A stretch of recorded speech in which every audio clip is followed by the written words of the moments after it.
Section 1.3, Real Numbers and the Number Line. In this section, we're going to look at several sets of numbers.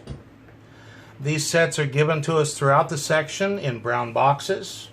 We'll start on page 42, this first brown box in the section, and we will define the set of natural numbers. Now here on the board, I'm going to use a capital double-barred N. Now this is just notation we're going to use for taking notes. You will not be held responsible for this on a quiz or a test. Set of natural numbers, these are the ones you learned in kindergarten. This is also called the counting numbers. 1, 2, 3, 4, and so on. No zero, no negatives, no fractions, just our counting numbers. In this same brown box, we define the set of whole numbers. I'll use a W for that.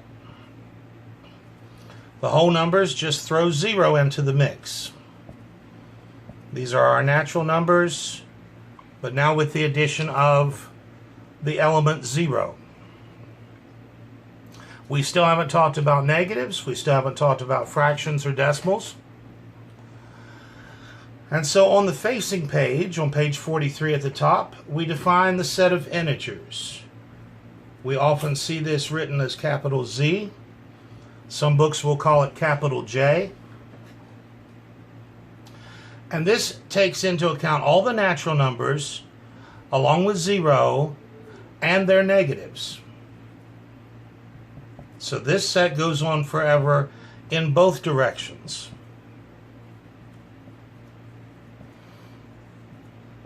These are the integers. We still haven't talked about fractions. Our next set, page 43 at the bottom, your book refers to the set of rational numbers. We're going to call this capital Q. We're saving the R for something else. And in your book, it says, if you read along, this is called set builder notation, and it reads the set of all x such that x is a quotient of two integers with denominator not 0. That gives us the set of rational numbers. All numbers that can be written as a quotient, which means what? A division, a fraction, such that the top and bottom are integers. So here on the board, I'm going to write that this is the set of all numbers x such that x, let's not put is, let's put can be written as a fraction. Now that's a little bit sloppy, because strictly speaking I need to specify that the numerator and denominator of that fraction will be integers. But this gets the idea across. This is not a formal definition on the board. What your book has on page 43 is a formal definition. But this is how we'll think of it. And so our rationals now include anything that we can write as a fraction, meaning an integer over an integer. I'm going to take the next two sets out of order compared to how your book presents them. And let me talk about real numbers. Top of page 45. Top of page 45, the set of all real numbers. This is a capital double-barred R. Now this notation you are welcome to use on a quiz or a test. Absolutely. Some of you remember seeing this given as a fancy script R, perhaps in your algebra class.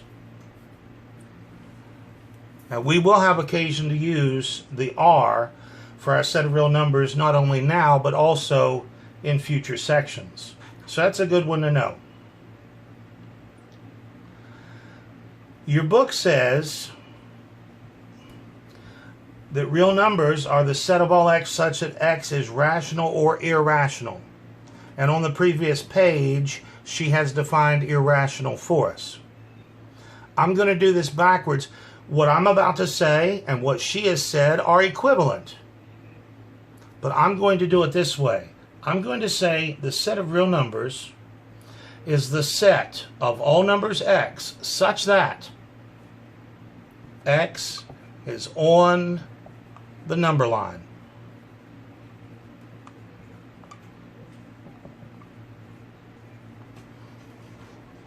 Let's talk about what this means.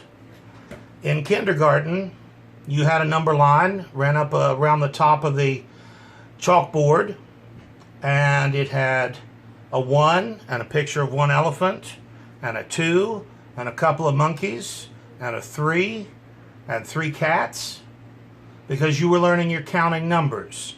In algebra, our real number line, or simply number line, is this line containing infinitely many points upon which all of our numbers can be illustrated. So if there's 0, there's 1, there's 2, here would be -1, -2. Let me ask you, is 1/2 on this number line? Yes, it's simply not labeled. It's right there. Is 100 on this number line? Yes, it's not labeled and would not fit on this whiteboard. It's way off to the right-hand side. But it is represented on this number line. That's why I have arrows on both ends indicating that this number line goes on forever in both directions. Any number I can locate on this number line is a real number. Now let's back up to page 44 and define what we mean by an irrational number. I'm going to use a capital I for this. And I'm going to say that an irrational number is any number x such that x is real but not rational.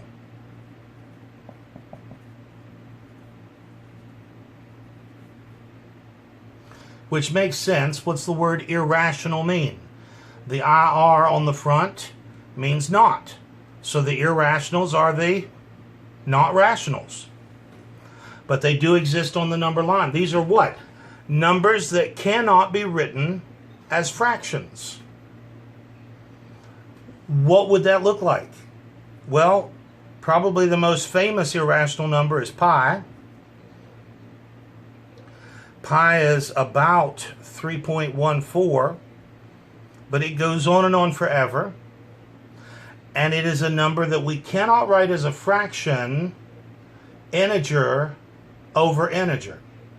So it's an irrational number. The square root of 2. You know what square root is. If I take the square root of 25, I'm saying what squared gives me 25? Well, 5 squared is 25. Square root of 49 is 7, because 7 squared is 49. The square root of 2 is about 1.414. But here's another decimal that goes on and on forever, and it cannot be written as a fraction, integer over integer. In fact, let's talk about what fractions look like when they're written as decimals. Fractions, when written as decimals, will do one of two things. You have numbers like 0.5 for 1/2, 0.25 for 1/4, 0.4 is 2/5, 0.125, 1/8. And then you have numbers like this, 1/3. 1/3 as a decimal is repeating threes. Do you remember this? Repeating threes forever. Sometimes we put ... It is better to show this with a bar over what's repeating. In fact, this can be written more simply as just 0.3 bar, and we know that the 3 repeats forever. A number like 2/9, which is just 2s forever, we'd write 0.2 bar. A number like 1/7, which if we write as a decimal is 0.142857142857, and it continues like that forever. In other words, I could write 0.142857 with a bar over all of those digits, because that entire block of 6 digits repeats itself over and over. So it turns out when we look at a fraction as a decimal, it will do one of two things. It will either terminate, that is stop at some point, 0.5, you're done. 0.25, you're done. Or it will repeat, continuing some block of numbers over and over forever. So any fraction can be written as a decimal that either terminates or repeats. So are there numbers that do neither? Well, yeah. Pi doesn't terminate or repeat. Pi is about 3.14159265335. Anyway, it goes on and on. But there is no block of numbers that will end up repeating. Square root of 2 will behave the same way. I could make up a number for us. How about 0.123456789101112 and so on. Now, if I were to ask you to write the next 100 digits of this number, you certainly could, because you see a pattern. There is a pattern, but is there any block of numbers that ends up repeating itself forever? No. What about this number? 1.202002, 3 O's and a 2. You get the idea? If I were to ask you to write the next 100 digits of this number, you certainly could. There is a pattern, but is there a block of numbers that ends up repeating itself over and over? No. So these are irrational numbers. Let me tell you something else about irrational numbers. If you take the square root of a non-perfect square, what do I mean by a perfect square? 1 squared is 1. 1 is a perfect square. 2 squared is 4. 4 is a perfect square. 3 squared is 9. 9 is a perfect square. And 16 and 25 and so on. If you take the square root of a non-perfect square, that is a square root that's not going to come out evenly, it will be irrational. Now, square root of 9, that's a rational number. It's just 3, which we can write as a fraction, 3 over 1. We would not write that as a final answer, but when I'm asking, is this a rational number, can I write it as a fraction, integer over integer? I can at least picture it as being written over 1. And I can say, yes, that is rational. Square root of 2? No, the square root of 2 is irrational. It cannot be written as a fraction, integer over integer. Let's look at these sets another way. Now, I would say there's no real good reason to take notes on the figure I'm about to draw on the board. There is a much prettier picture in your textbook, which is the same idea that I'm going to be doing on the board. Here on page 45, this very colorful diagram, figure 5, showing these sets of numbers and how they relate to each other. We're going to discuss it on the board, but I'm not going to get a picture nearly as nice as that. Let's let this area on the board represent our set of natural numbers. So what numbers are in here? Numbers like 1, 2, 3, 50, 200. All of those counting numbers. Now I want to show all of the whole numbers in this same figure without repeating myself. Well, every natural number is a whole number. The only thing that happens when I talk about whole numbers is I also throw in 0. So in this boundary, I have all of the whole numbers, the 0 along with all of the naturals. Let's now picture the integers in this same figure. The integers include all the whole numbers, but what else do the integers include? The integers include the negatives of our natural numbers.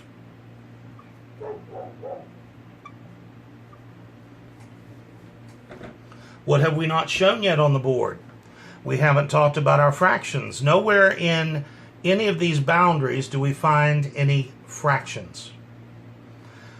That's when we talk about the set of rational numbers.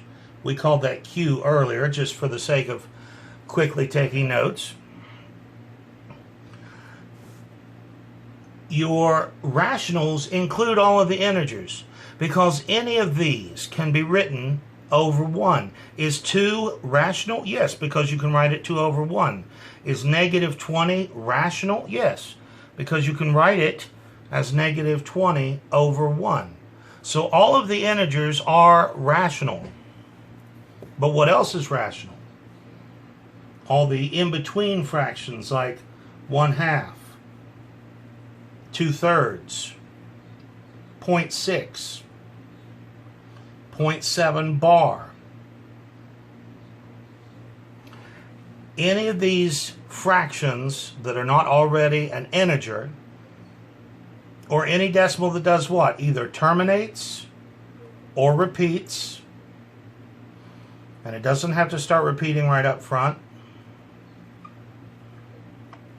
Here, just the 3's will repeat forever. There's a single 1 right behind the decimal point, and then the 3's start repeating. But it is a repeating decimal and can be written as a fraction. So now we have pictured all of our rational numbers. We have not pictured the irrationals yet.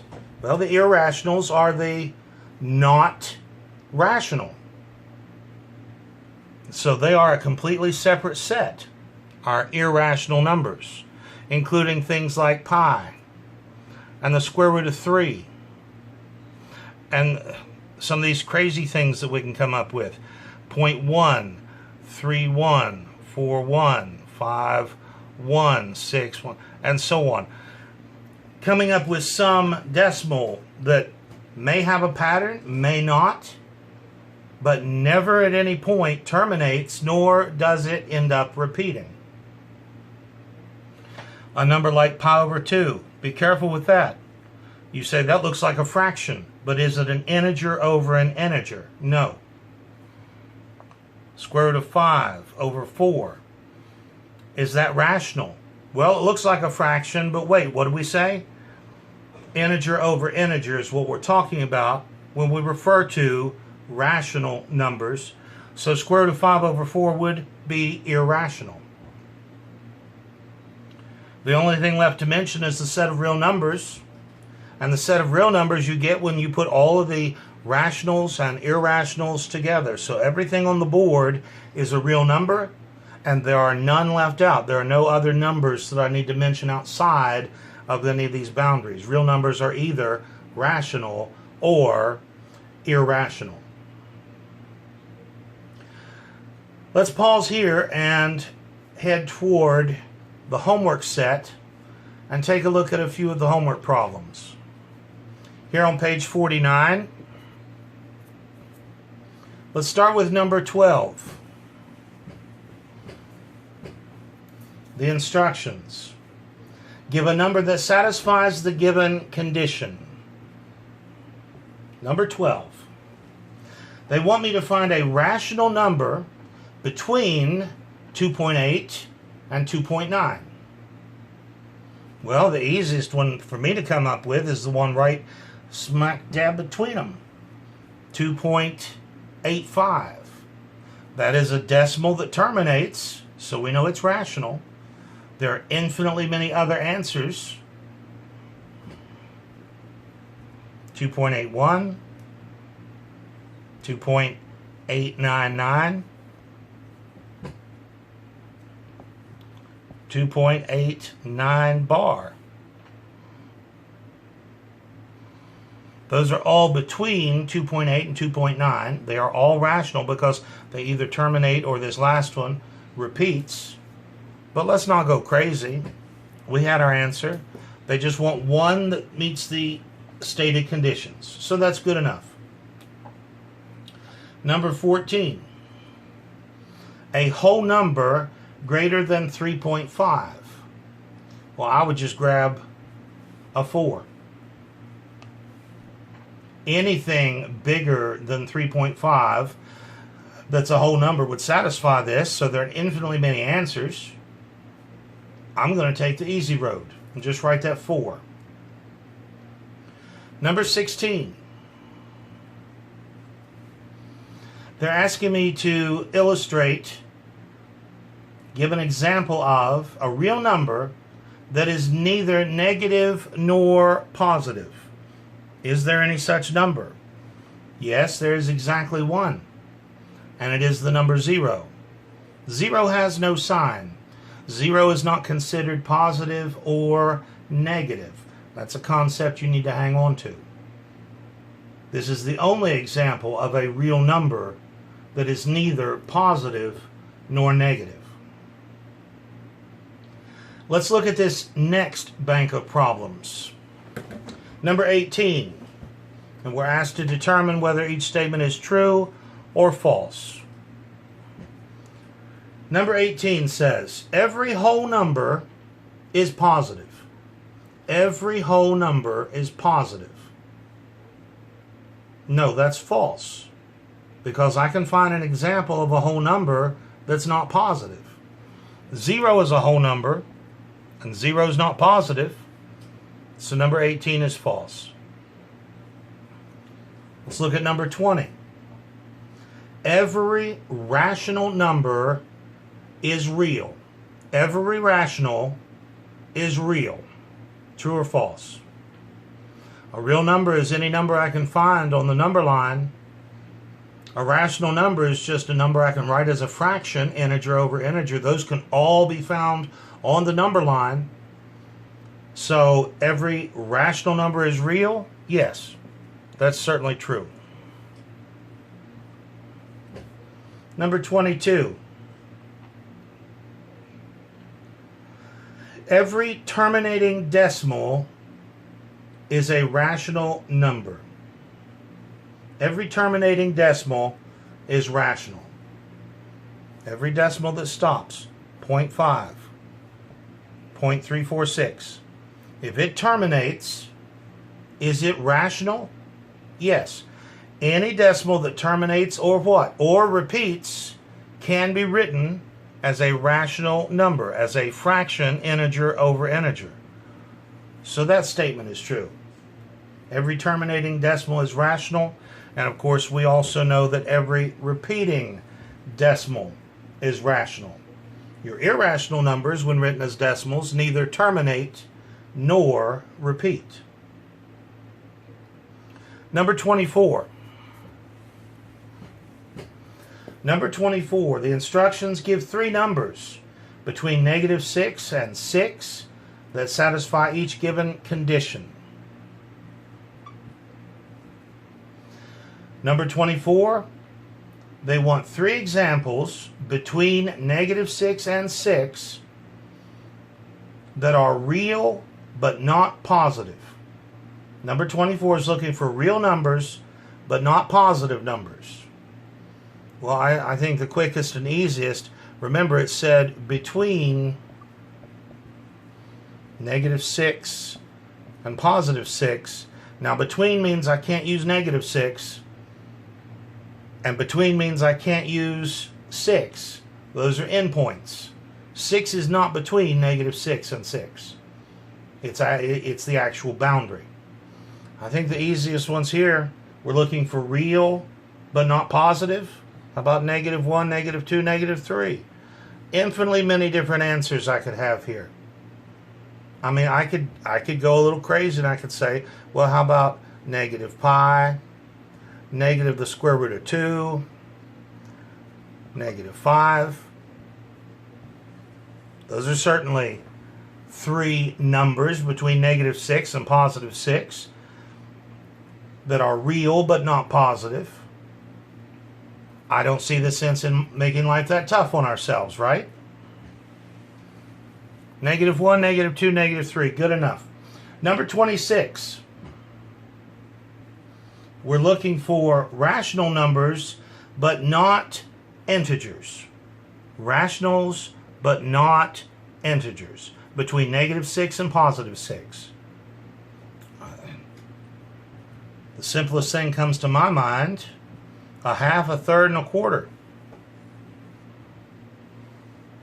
Although there would be nothing wrong with what? 0.7, -3.5, -11/4. Those are rational. All between -6 and +6. But again, why make life tougher than it needs to be? Nothing wrong with the 3 that we've selected right there, right off the bat. They had to be rational, but not integers. Not integers. Okay. Your book is also going to have you graph on a number line. And so let's just do one of these quickly. I don't think you'll have any problem with this. But let's try number 40. They list for me this roster of numbers. The instructions: graph each number on a number line.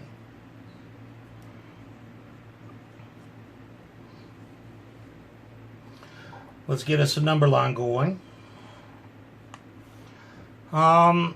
Let's go down as far as -4 and up as high as +6.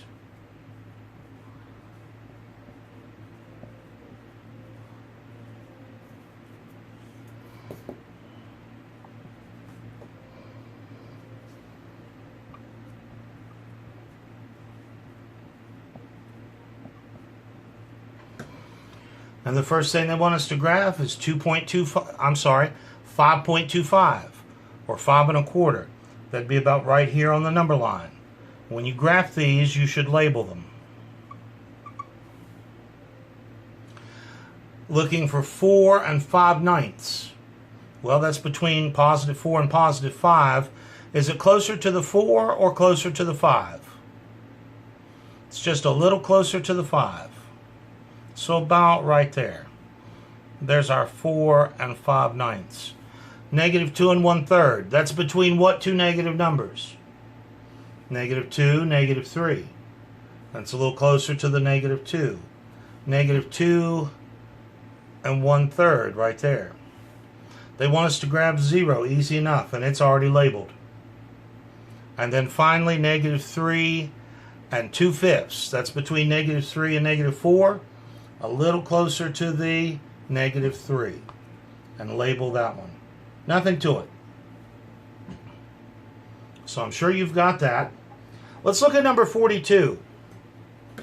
In number 42, we're asked to list all numbers from that given set that are, first, she wants to know the naturals, then the wholes, the integers, the rationals, the irrationals, and the reals. So let's get this set up here on the board from number 42. Now, as you write these, make sure your decimals can be seen. Make sure your commas dangle so they don't look like decimal points. If there's something that I cannot read on a quiz or a test, it's simply wrong. I will not take time to try to decipher what you've written. It needs to be clear. And so go ahead and get accustomed to that idea.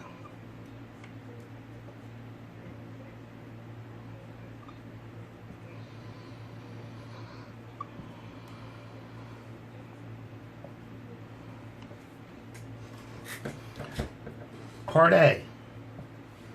We want to list all the numbers from this set that are natural numbers. A natural number is one of the counting numbers, 1, 2, 3, 4, and so on. The only natural number in this entire set is our 3 right there. Part B wants me to list all of the whole numbers. List all of the whole numbers. That's all of my naturals with the additional element 0. So out of this set, it's going to be every natural number that I found plus that 0. 0 and 3 are the two whole numbers in this set. Part C wants all the integers. Well, the integers include the wholes, so it's going to get this 0 and this 3. What else will I grab as I go through looking for integers?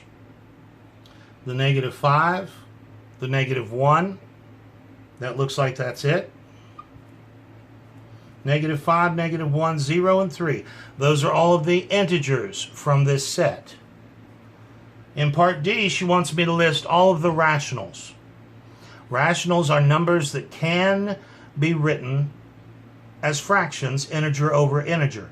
Or in decimal form, either what? Either terminates or repeats.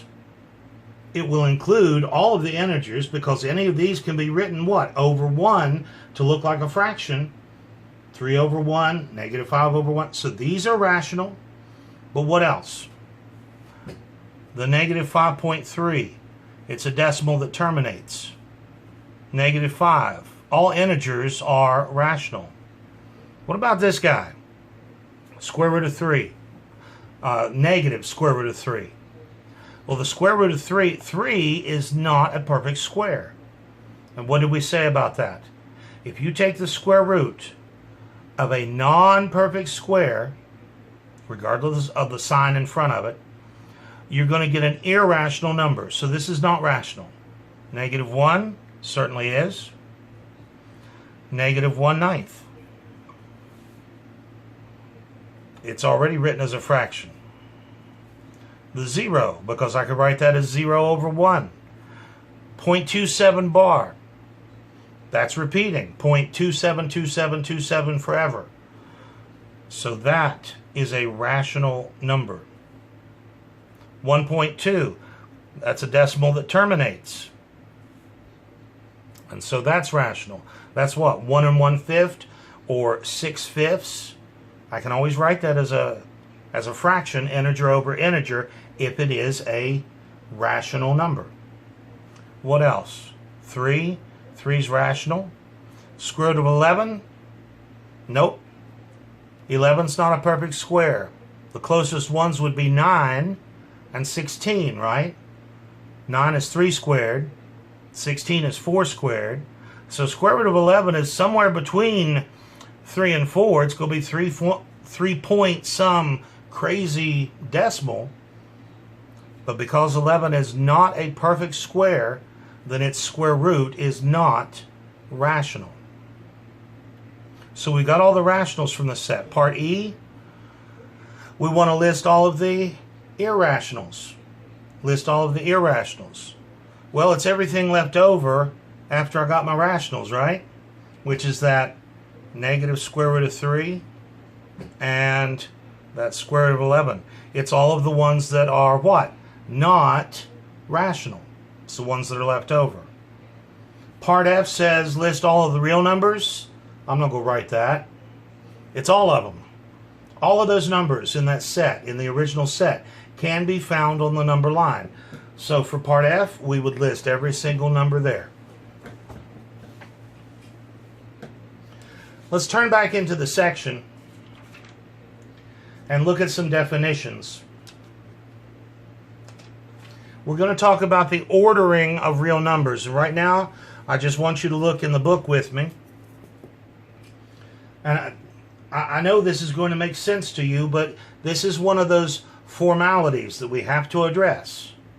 We have to define what it means for one number to be less than another number in the set of real numbers. Here at the top of page 46, in the brown box, it says, for any two real numbers, A and B, A is less than B if A lies to the left of B on the number line. And of course, then it says here, just below the center of the page, if we want to talk about greater than, well, guess what? For any two real numbers, A and B, A is greater than B if A lies to the right of B on a number line. In other words, numbers get smaller as we travel to the right. Numbers get bigger as we travel to, I said that backwards. Numbers get smaller as we head to the left on the number line. Numbers get bigger as we head to the right on the number line. But this is a formal definition that we need to address. And that's all there is to that page. Now, page 47. Let's define the additive inverse. At the top of page 47 in the brown box, the additive inverse of a number x, it says, is the number that is the same distance from 0 on the number line as x, but on the opposite side. And it simply means this. What is the additive inverse of 3? Well, 3 is 3 units away from 0 on the number line. Just go the other direction 3 units, and where do you land? So what's the additive inverse of 3? Negative 3. What's the additive inverse of negative 3? 3 itself, or positive 3. Additive inverse. The number the same distance from 0 on the number line, but in the opposite direction.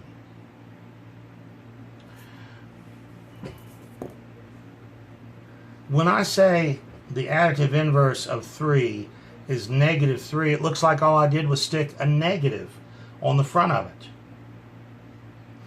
Well, does that work if I say the additive inverse of negative 3 is take that negative 3 and stick a negative on the front of it? Yes, that works. And it implies that negative negative means positive. Notice the parentheses. In algebra, it is inappropriate to write two operative symbols next to each other. And so we use the parentheses to separate those two minus signs. This leads to our double negative rule. Page 47, middle of the page, brown box. For any real number x, the following holds. And it says negative of negative x is just x itself.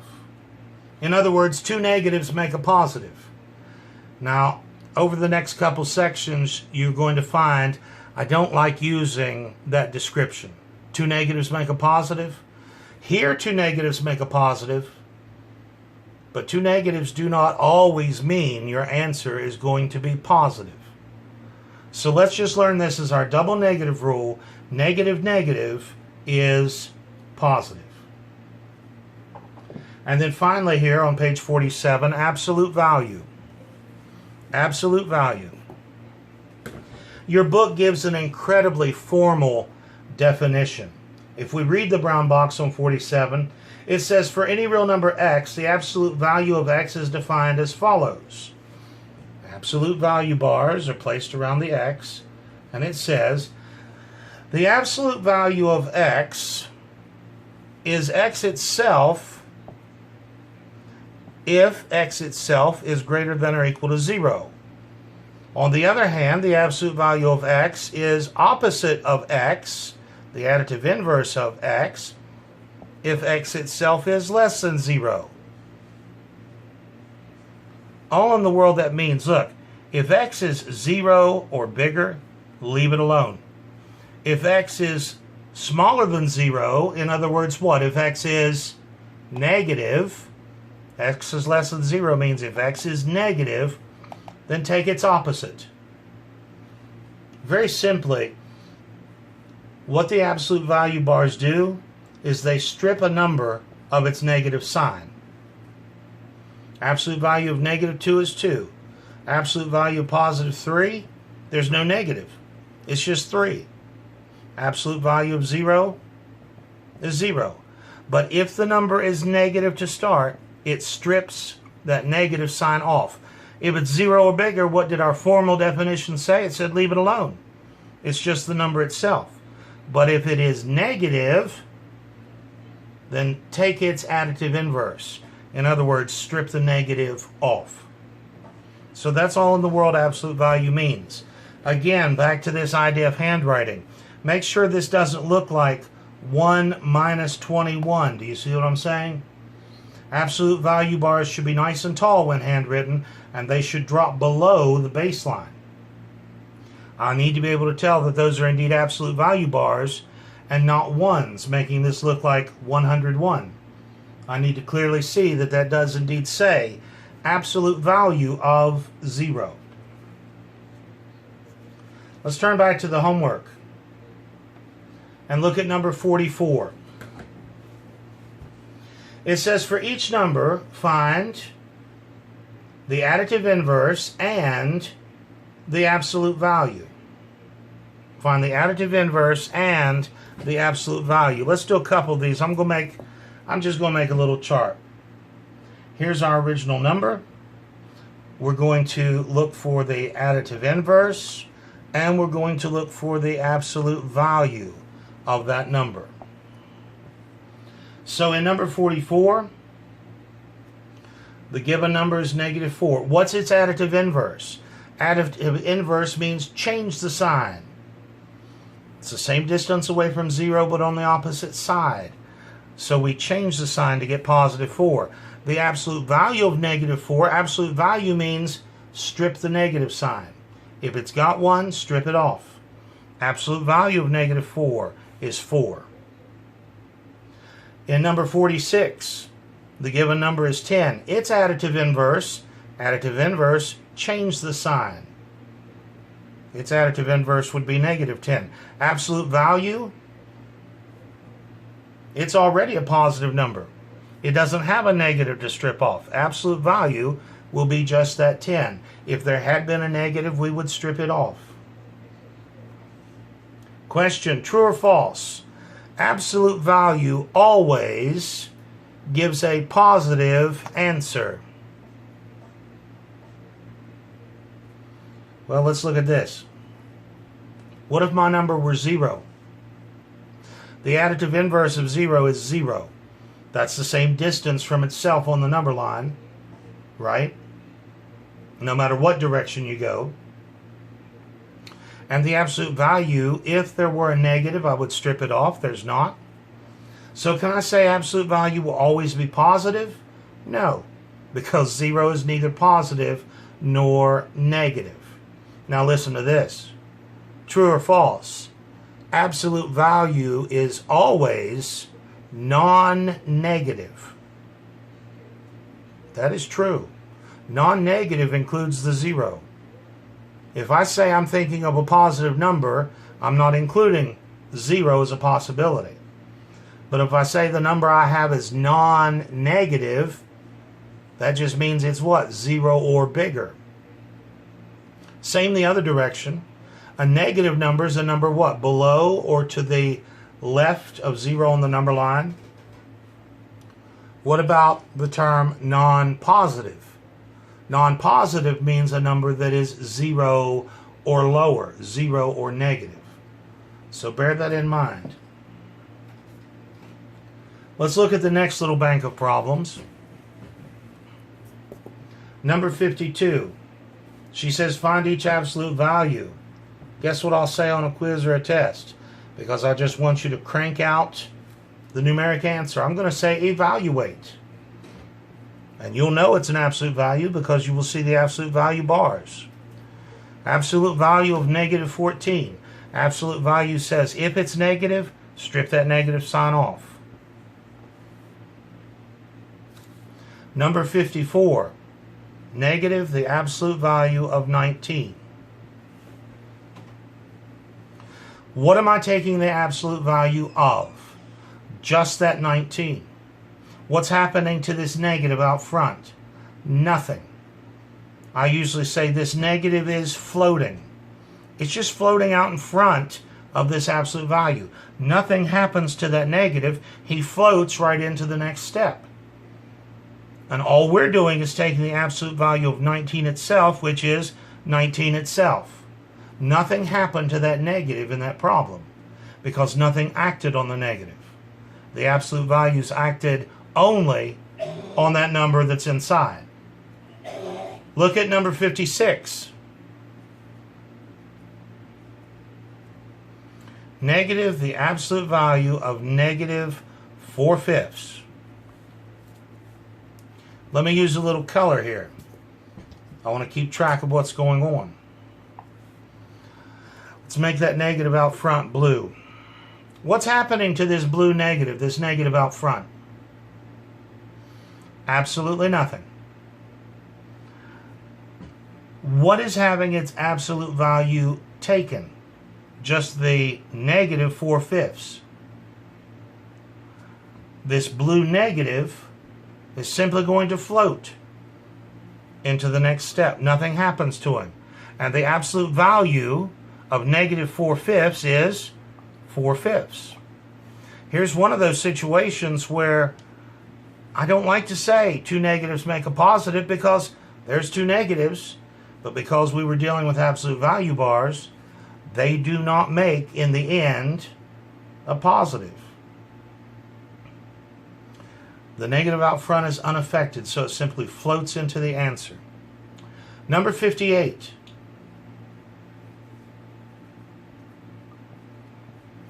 The absolute value bars are grouping symbols.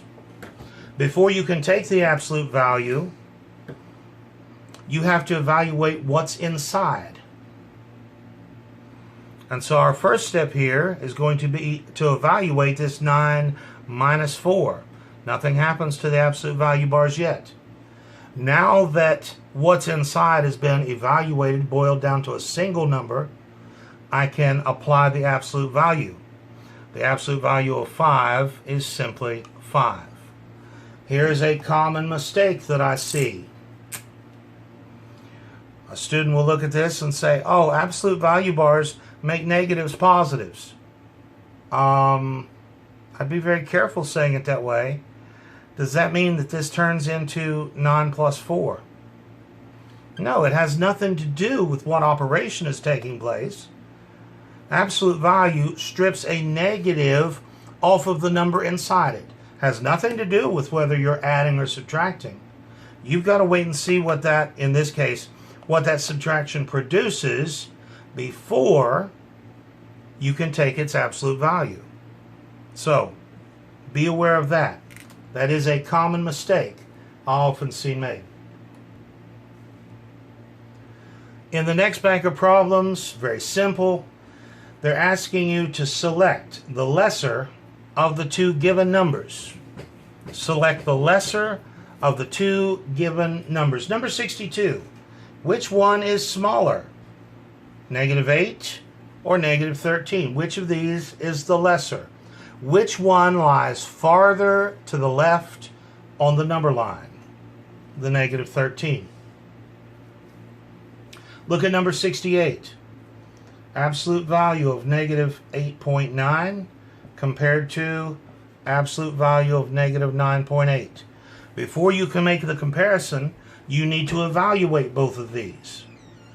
And so we take the absolute value of negative 8.9 to get 8.9. The absolute value of negative 9.8 is 9.8. Which one of those is smaller? The 8.9. Now, strictly speaking, the instruction said select the lesser of the two given numbers. I would say that formally, our answer should be in terms of that original given value, not what we calculated. You look this one up in the back of the book, and she says either is fine, and that's fine with me. But strictly speaking, according to the instructions, I think we should put a box around that original smaller number. But no big deal either way. Number 74, we're asked to determine the truth of each of these statements. Is this true or false? Number 74, negative 8 is greater than negative 2. Numbers are smaller as we go to the left. bigger as we go to the right on the number line. The smaller number here is the -8. -8 is greater than -2? No, that's false. Number 78. Absolute value of -12 is less than absolute value of -20.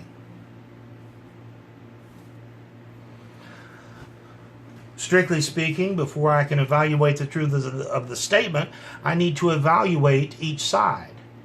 Absolute value of -12 is 12. Absolute value of -20 is 20.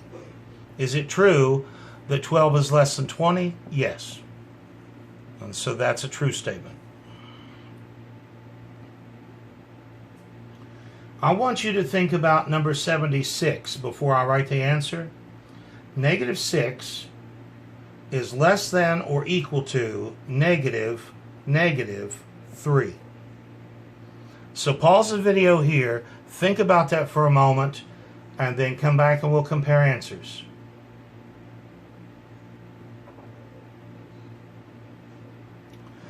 Before we decide, we need to evaluate both sides. The left-hand side is just -6. That's already evaluated. On the right-hand side, what is -3? You take the opposite of -3, you've got +3. Now, true or false? -6 is less than or equal to +3. A negative number is always smaller than, always less than a positive. A negative is always less than a positive, so this is a true statement. And how about number 82?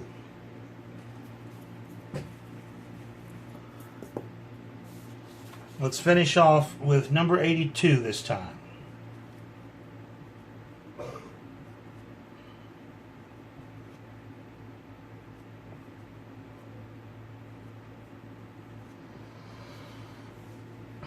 Before we determine the truth of the statement, we need to boil each side down.